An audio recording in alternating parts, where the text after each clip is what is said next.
Hello everyone. In this video, I will show you how to create an admin menu and its related controller in Magento 2.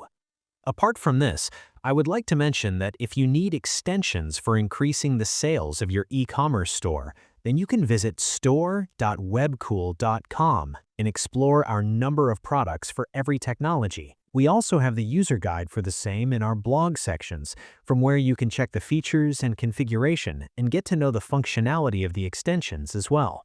Now let's get back to the video. As we can see here in this module, there are lots of menus, like for example, sales. In this menu, there are other submenus like orders, payments, services, and invoices. These menus are created inside the Magento sales module. So how do we create our own custom menu? To create a custom menu, we need to create a menu.xml file inside the admin HTML folder.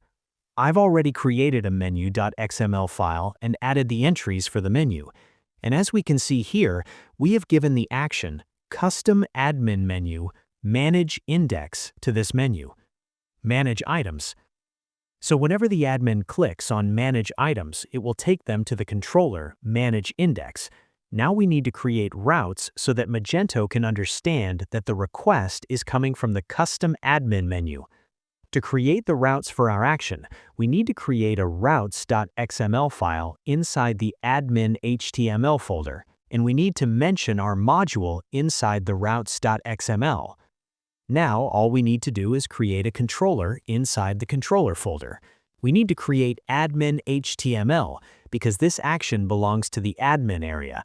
And then, our controller name is manage and our action name is index. After creating this file, we need to clear the cache. And now we can check on the admin panel if the menu is showing or not. As we can see, our menu is visible here, My Module. And inside My Module, our main submenu, Manage Items, is present here. After clicking it, it will take us to the index controller. And that's all about the functionality of this module. I hope you like it. If you have any queries, please contact us at support@webkul.com or raise a ticket at webkul.uvedesk.com. Thanks for watching, and stay tuned.